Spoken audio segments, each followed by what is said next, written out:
ഓം നമോ ഭഗവതേ വാസുദേവായ.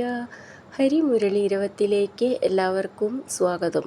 നാരായണായ നമ നാരായണായ നമ നാരായണായ നമ നാരായണ നാരായണായ നമ നാരായണായ നമ നാരായണായ നമ നാരായണ.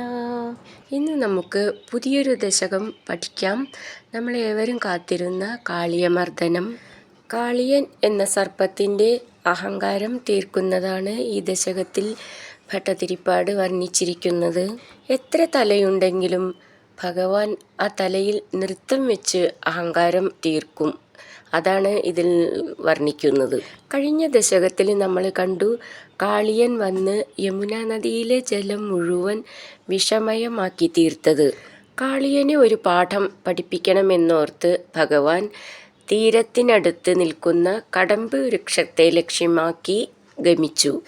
അതിനടുത്ത് എത്തിച്ചേർന്ന ഭഗവാൻ ആ കടമ്പ് വൃക്ഷത്തിൽ കാലടി വെച്ചതും അതിന് പുതിയ തളിരുകൾ ഉണ്ടായ പ്രതീതിയുണ്ടാക്കി. ആ മരത്തിൽ കയറി ഭഗവാൻ യമുനയിലേക്ക് കുതിച്ചു ചാടി. 3 ലോകങ്ങളും ഉൾക്കൊള്ളുന്ന ഭഗവാൻ യമുനാ ജലത്തിൽ ചാടിയപ്പോൾ ജലം തിളച്ചു മറിഞ്ഞുയർന്ന് ഭൂമിയെ വളരെയധികം ആഴത്തിൽ താഴ്ത്തിക്കളഞ്ഞു. ഭഗവാന്റെ എടുത്തുചാട്ടം കൊണ്ട് യമുനാജലം ഇളക്കി മറിഞ്ഞ് ചുഴിഞ്ഞ് എല്ലായിടത്തേക്കും തള്ളി അലച്ചെത്തിയപ്പോൾ കോപിച്ച കാളിയൻ ഭഗവാന്റെ അടുക്കലേക്ക് നീങ്ങുകയും ചെയ്തു. അനേകം പത്തികളിൽ നിന്ന് വിഷാഗ്നി തീപ്പൊരി പാറിക്കൊണ്ട് കാളിയൻ അനേകം കൊടുമുടികളുള്ള അഞ്ജന പർവ്വതം പോലെ മഹാകായനായി കാണപ്പെട്ടു. എങ്ങും പരക്കുന്ന വിഷവായുവും ജ്വാലയുമുള്ള ആ ഉഗ്രനാഗമാകുന്ന കാളിയൻ ജ്വലിക്കുന്ന കണ്ണുകളോടുകൂടി സർവ്വ അവയവങ്ങളിലും കടിച്ചിട്ട് അവ കാണാതിരിക്കത്തക്കവണ്ണം ഭഗവാനെ ചുറ്റി വരിഞ്ഞു. ഭഗവാനെ കാണാതെ യമുനാ തടത്തിലെത്തിയ ഗോപന്മാരും പശുക്കളും ഉത്കണ്ഠയുള്ളവരായപ്പോൾ ഗോകുലത്തിൽ കണ്ട ദുർനിമിത്തങ്ങൾ അവിടെയുള്ളവരെ യമുനാ തീരത്തിലേക്ക് നയിച്ചു. യമുനയിൽ മുങ്ങിയ ഭഗവാന്റെ അവസ്ഥയിൽ ഗോപന്മാരെല്ലാം ദുഃഖിച്ചവശരായി. ജീവിതം ഭാരമായി കരുതി അത് അവസാനിപ്പിക്കാൻ ആഗ്രഹിച്ചപ്പോൾ ഭഗവാൻ സർപ്പബന്ധനം വിട്ട് വെളിയിൽ വന്നു. എല്ലാവരും വിഷമിച്ച് യമുനാ നദിയിലേക്ക് കണ്ണും നട്ട് നിൽക്കുമ്പോൾ അപ്പോഴതാ ഉണ്ണിക്കണ്ണൻ കാളിയൻ്റെ പത്തികളിൽ നിന്നുകൊണ്ട് ഉയർന്നു വരുന്നു. നൂപുരനാദം പൊഴിച്ച് കങ്കണധ്വനി മുഴക്കി ഭഗവാൻ കാളിയൻ്റെ പത്തികളിൽ കയറി നിന്ന് മനോഹരമായി നൃത്തം ചെയ്തു. ഗോപന്മാർ, ദേവന്മാർ, മുനിമാർ എന്നിവരെയെല്ലാം കാളിയനിൽ നൃത്തം ചെയ്ത് മതം മാറ്റി ആനന്ദിപ്പിച്ച ഭഗവാൻ തൻ്റെയും രോഗം മാറ്റി രക്ഷിക്കണമെന്ന് ഭട്ടതിരിപ്പാട് പ്രാർത്ഥിച്ചുകൊണ്ട് ഈ ദശകം ഇവിടെ അവസാനിപ്പിക്കുന്നു. നമുക്ക് ഈ ദശകത്തിലെ 1ഉം 2ഉം ശ്ലോകങ്ങൾ പഠിക്കാം.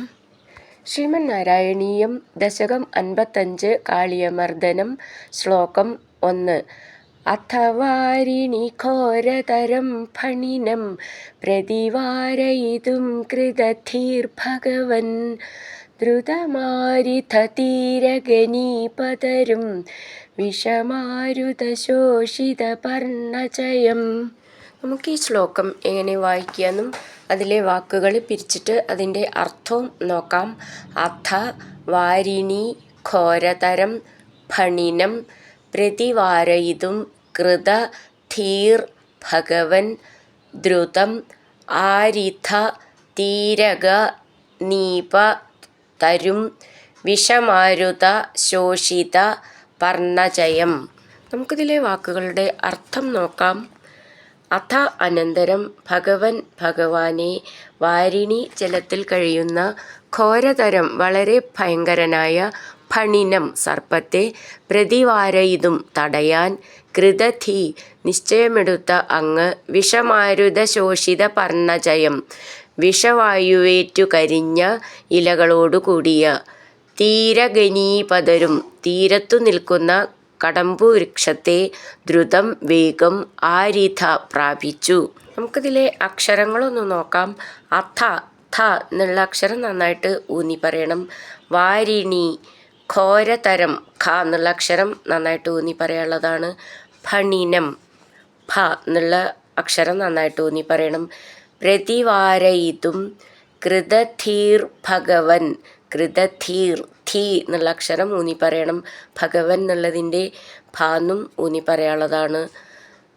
ദ്രുതം ആരിഥ ചേർത്തിട്ടാണ് ദ്രുതമാരിഥ ഥ എന്നുള്ള അക്ഷരം നന്നായിട്ട് ഊന്നി പറയണം.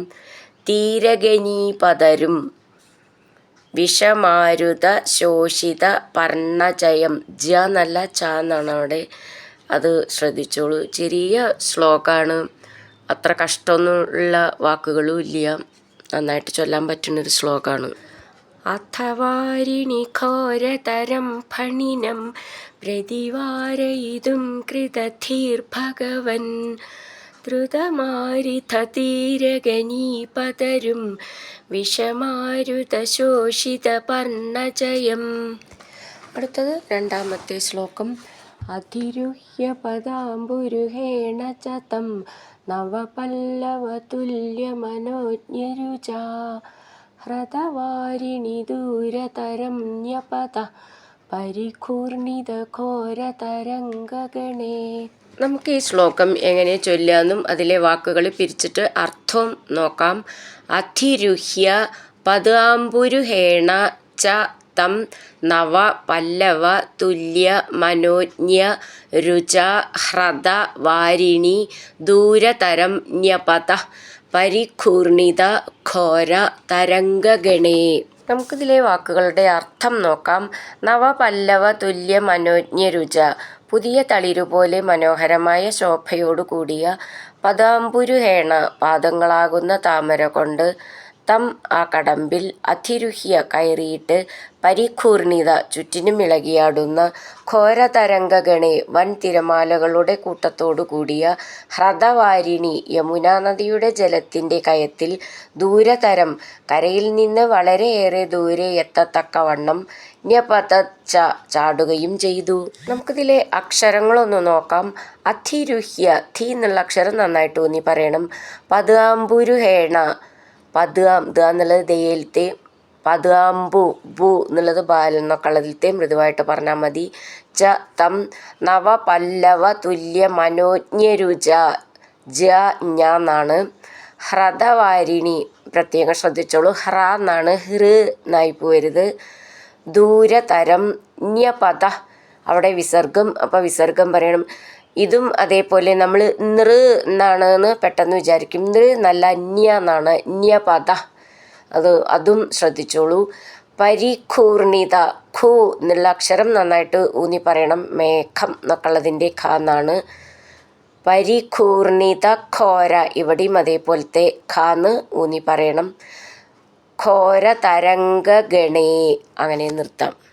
അധിരുഹ്യ പദാംബുരുഹേണ ച തം നവപല്ലവ തുല്യ മനോജ്ഞരുചാ ഹ്രദവാരിണി ദൂരതരം ന്യപത പരിഘൂർണിത ഘോര തരംഗഗണേ.